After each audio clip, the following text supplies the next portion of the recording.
السلام عليكم ورحمة الله تعالى وبركاته magacay wax ma qadar meeshaad iga daawanaysinna waa hadda media maantay waxaan ku soo qaadan doonaa muuqaalkeena 10 qof ee ugu lacagta badan qaaradda aynu ku noolnahay ee qaaradda oo ah Afrika waa wadan leh kheyraad dabiici ah kaasoo ka mid ah danka labaad ee ugu dhul weyn baaxadda markii qaaradaha la tirinayo waana qaaradda labaad ee qaaradaha adduunka sidoo kalena waa qaaradda kaliya ay ku nool yihiin amase ay ku nool yihiin 54 wadan mararka qaar ayaa la sheegaa in South Sudan iyo Sudan ay kala go'aan laguna tiriyo laba xabo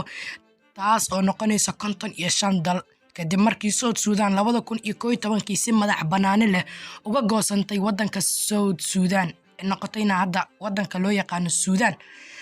yana mawduucaas aan ku dheeraanin fadlan waxaan ka codsanayaa intaana muuqaalka aan u sii guda galin inaad muuqaalka like saarto share-na aad dhahdo haddii aad nagu soo biirin aad nagu soo biirto si ay u gaaraan asxaab wanaagsan sida adiga oo kale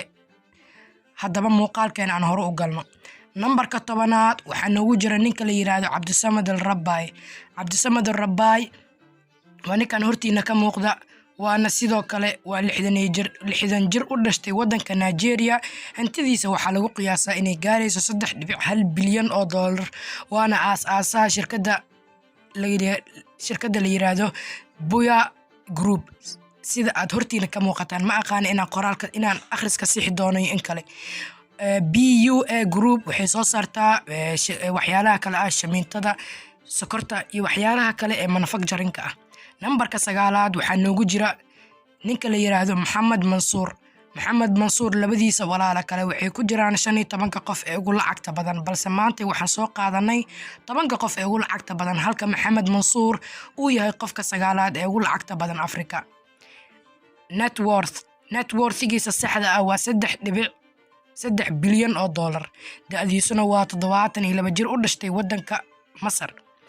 shirkadiisuna waxaa la yiraahdaa waana madaxa guud ee groupka Mansour Company nambarka 8aad waxaa noogu jira Cabdicaziz Akhnouj iyo familkiisaba laakiin anaga familkiisa uma dalnihin Cabdicaziz ayaan soo qaadanaynaa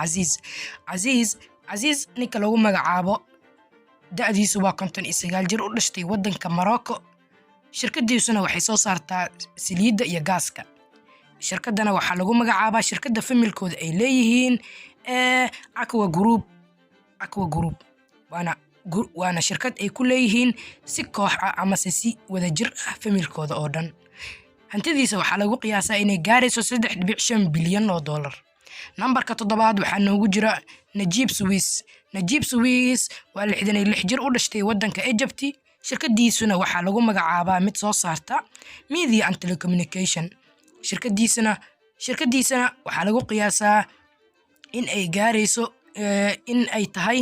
Bloomberg iyo waxyaalaha la yiraahdo waxyaalaha manufacturing inay soo saarto iyo telecommunicationada ninkan hantidiisa waxaa lagu qiyaasaa in ay gaarayso 5.34 bilyan oo dollar nambarka 6aad waxaa noogu jiro isla Najib Suwais walaalkiisii ee ah Nassif Suwais asagana waa 59 jir u dhashtay wadanka Egypt hantidiisa waxaa lagu qiyaasaa in ay gaarayso 5.6 bilyan oo dollar ninkaani 30% wuxuu ka soo saartaa wuxuu ka ganacsadaa waxyaalaha la yiraahdo OCI nambarka 5aad waxaa noogu jiro Nicky O'Brien waa nin 75 jir u dhashtay wadanka South Africa cadaantan aan ku sheegayo inta ugu badan wadankeena Afrika waxaa ku nool dad cadcad kaliya Afrika ma aan dad madmadow sida caanka ay lagu yaqaan balse 90% ayaa ah madow halka 10 soo hartan ay yihiin cadaan anagaba aan ku jirnay ninkan 75 jirka u dhashtay wadanka South Africa laakiin wajigiisa kula muuqda nin British ama American ama Australian ah waa nin South African ah oo hantidiisa gaarayso 6.53 bilyan ninkan wuxuu ka ganacsadaa diamondka sida inta badanna waxaa la sheegaa in uu lacagtan uu ka keenay awoowayaashiisa iyo aabayaashiisa lacag ay soo dhaxleen inay yihiin nambarka 4aad waxaa noogu jira John Robert waa nin South African ah oo 70 jir ah kaasoo ka ganacsada waxyaalaha luxury-ga iyo sidoo kalena waxyaalaha luxury-ga taqaan waxyaalaha aadka qaaliga u ah ama se luxury waxyaalaha saacada oo kale saacadaha diamondka baabuurta qaaliga luxury ayaa la yiraahdaa dadka businessleyda way yaqaanaan net worth-giisa waxaa lagu qiyaasay inay gaarayso 6.64 bilyan oo dollar numberka saddexaad waxaa noogu jira Saad Rebret waa nin 76 jir u dhashtay wadanka Algeria hantidiisa waxaa lagu qiyaasaa inay gaarayso 7.5 bilyan oo dollar ninkan sharaf weyn wuxuu ku leeyahay wadanka Algeria waana nin kamid ah largest private health waa nin macnaha ugu weyn xagga baaxadda private-ga macnaha waxyaalaha khaaska loo leeyahay nin ku badan weeye macnaha iskuulaad haddii aan lahayd iyo waxyaalo kale oo private loo leeyahay waa nin aad iyo aad ugu badan numberka labaad waxaa noogu jira Mike Adeniga maaqana magaca inaan sixi doono balse halkaas ayuu kaaga muuqdaa ninkan 67 jirka u dhashtay wadanka Nigeria hantidiisa waxaa lagu qiyaasaa inay gaarayso 7.7 bilyan shirkadiisana waxay soo saartaa waxyaalaha la oil and telecommunication sidoo kalena waa Globalcom waana aasaasaha ama set iska lahaynta ninka Globalcom waana shirkadda labaad ee ugu baaxadda weyn Afrika Globalcom ayaan ka hadlayaa xagga telecommunicationada haddaba isweydiin numberka koowaad yaa ku jira ma waxaa ku jira ninka Dahabshiil iska leh ama ninka Hormuud iska leh mase ninka Telesom iska leh kuma jire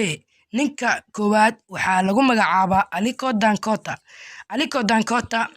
waa 63 jir u dhashtay wadanka Nigeria hantidiisa waxaa lagu qiyaasaa in ay gaarayso 3.13 bilyan oo dollar ninkani u dhashtay wadanka Nigeria wuxuu madax ka yahay ama uu iska leeyahay Dangote Group kaasoo ah shirkadda ugu weyn ee soo saarta waxyaalaha shamiintada shirkadda ugu weyn ee soo saarta ninkani inta ugu badan waxa uu soo saaray waxaa kamid ah sokorta cusbooyinka burka iyo waxyaalaha oil and gaseska ah sidaan u maleynayo waan ka bogsatay xogtii 10 qof adduunka ugu lacagta badneed fadlan intaada muuqaalka aad ka bixin si u sheegare asxaabtaada si ay u ogaadaan xaqiiqda dhabta ee ku aadan 10 qof ugu lacagta badan Afrika sidoo kale waan kaan mahad celinayaa inta aad like ii saartay muuqaalka